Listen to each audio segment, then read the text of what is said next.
اعوذ باللہ من الشیطان الرجیم بسم اللہ الرحمن الرحیم ومن الناس من يشري نفسه ابتغاء مرضات الله والله رؤوف بالعباد صدق اللہ العظیم۔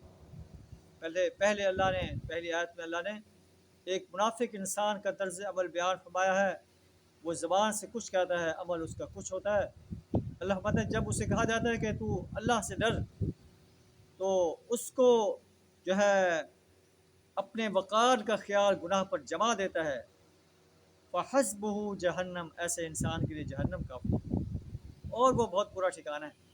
لیکن اس کے برعکس کچھ انسان ایسے ہیں من یشری نفسہ ابتغاء مرضات اللہ، اللہ کی رضا کی خاطر اپنی جان کو کھپا دیتے ہیں۔